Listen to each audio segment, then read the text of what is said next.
All right, it is time once again to dive into the numbers, into the state of the game, and our player population report for New World. Now, we're going to dive into the numbers. I'm going to show you guys how I reach my calculations. Obviously, we're seeing a dip right now, which is to be expected, especially as it relates to the content. So we're going to talk about that too. We're going to bring in some streaming numbers, look at the content creators in the space and talk about their importance overall, and hopefully give you guys a really deep look at the current state of the game. Now, I'm still extremely positive on New World. I know a lot of people put a lot of pressure, a lot of emphasis on the concurrent users. While I think that is important, I don't think it tells the entire story, and thus you end up kind of having a self-fulfilling prophecy, or what the industry kind of terms the death spiral. People are worried about playing it, so they don't play it. So more people are worried about playing it, so they don't play it, etc. Now, we've seen the numbers ebb and flow, and right now, as expected, we're seeing a dip as we go into the summer months, which generally speaking should actually be a better time for New World. If we were breaking down the numbers and saying, hey, people have more time to play, why aren't they playing our game? And we're going to talk about at least my thoughts on that in this video. But before we dive into all of that, hello everyone and welcome to my channel. My name is Brian. If you happen to be new around here,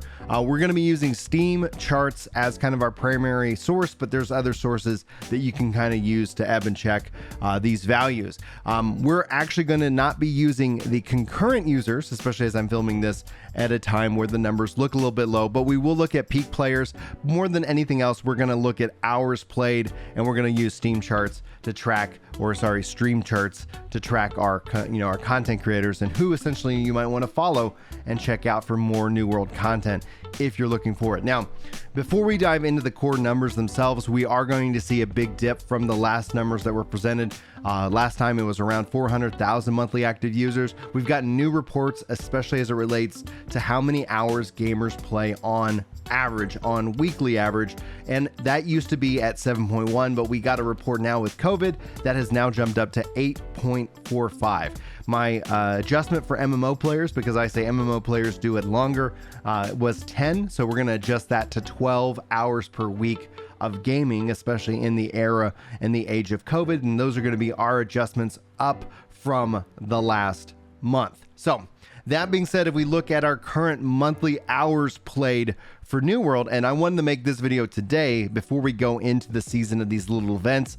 because as we then get to look back here in a month, we can see were the events that they've created successful, especially on the back of the PvP update. Now, if we look at just the hours alone, calculator content is best content.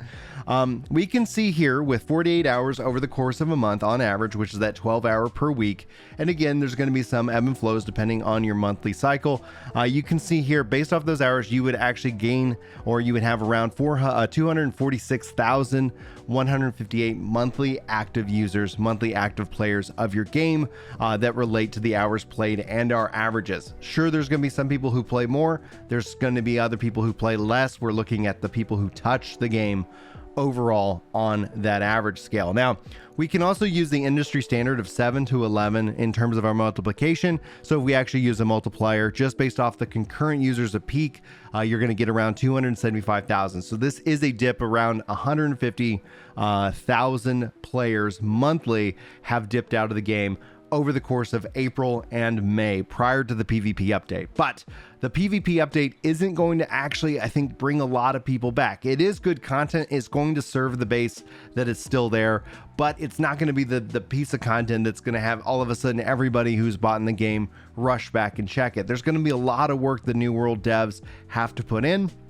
And honestly, you got to start also thinking about casual content. What's going to get that casual player to step back in and enjoy the game? And that's just the reality of the theme park based MMO model. Now, I believe New World to be a sandbox and theme park, but I think the biggest thing that they have to do in terms of these numbers, if they really want to grow these numbers, it's going to come on the back of an expansion, followed probably by another expansion, because it's going to have to work to build the trust of players. And that's generally what you see when you talk to players online that have fallen away, that are worried about coming back. That's a lot of what I see here, obviously as a New World channel, but a lot of the conversations I see is like, hey, should I come back? I really wanted to check out the game. I dipped out because I wanted to go play Lost Ark, or I wanted to go play Desert Destiny or whatever, and I'm kind of played out of those games, but I'm hearing bad things. And so a part of the things that are working against New World is the active, like, negative view of the game itself. Well, I feel the game's actually in its best state,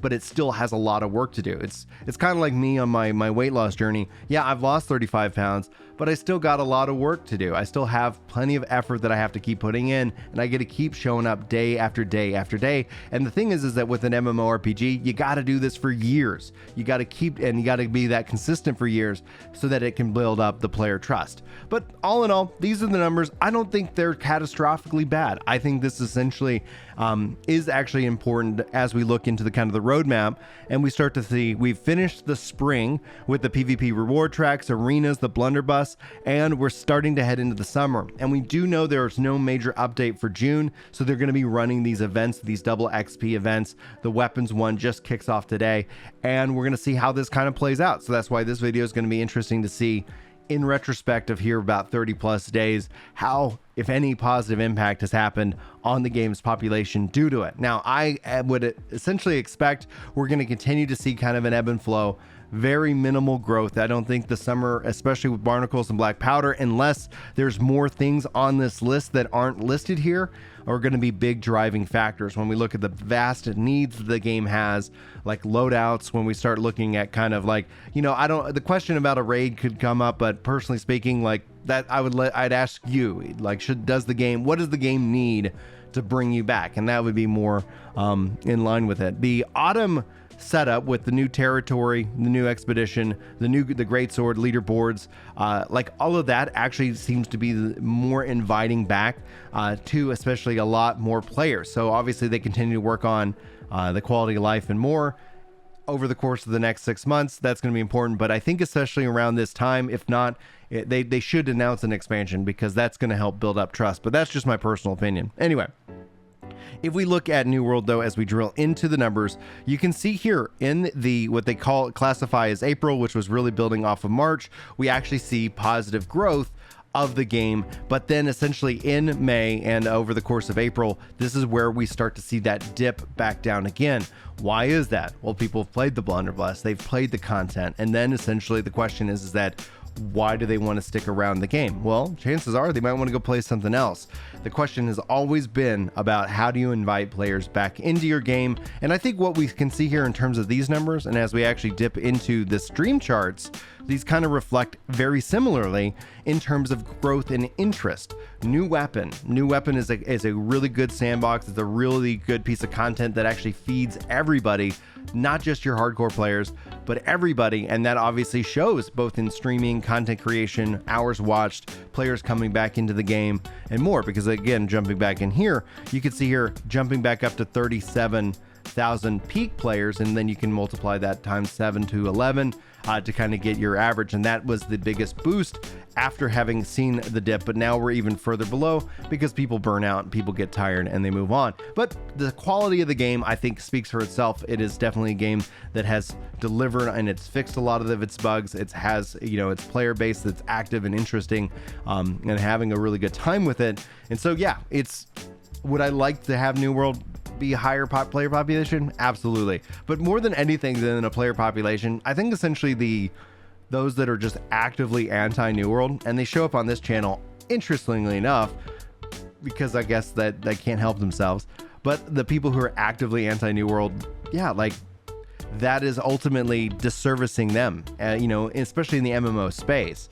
If New World and backed by Amazon can't find a foothold and can't find success, well, like what else is there going to be investing in it? People have a lot of hope for Ashes, and I hope Ashes is great, but Ashes is also a sandbox-based MMORPG, and I think the people who think they like those kind of games are more niche than anybody else. I'm one of them, so we're going to have to wait and see. Overall, when we start to look at the numbers, like we can kind of see a very interesting trend here. March was a big boost, and then April and May, we're continuing to see less and less people actually taking part in the content, and that speaks to a lot of what New World offers. Again, jumping back into the roadmap, I think leaderboards is going to be interesting. I think the Greatsword is going to have a lot of value. The new expedition basically this will be 3 expeditions over the course of this year. The new territory will be interesting for people to jump in and explore, but the game I think needs a lot more casual based content to kind of round out the experience. And I've brought those suggestions to the devs about adding in bonus experience to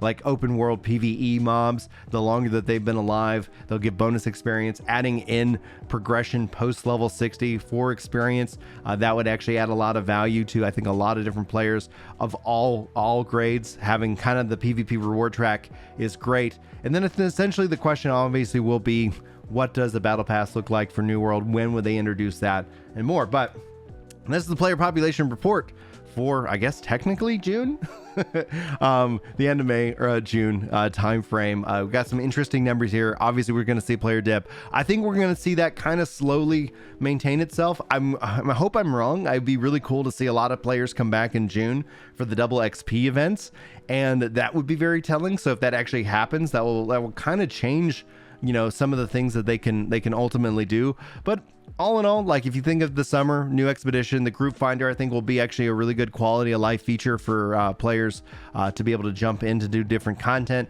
More of the content rolling into more of the old dungeons, rolling into the mutator system will add a variety of challenging content for PvE. But you got to have that I think that casual content. But you can let me know what you guys think below. I think I think it's going to be an interesting year for New World, and we'll see how low the numbers can get. But and then essentially, like, where do people dip out and dip back in?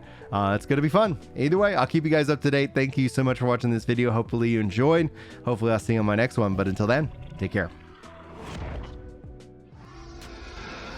Yeah. It's time to chill out on the couch and read some comments. That's right. You know me when it comes to Destiny. I'm off with a clan, and I'm glad you're feeling better. Oh yeah.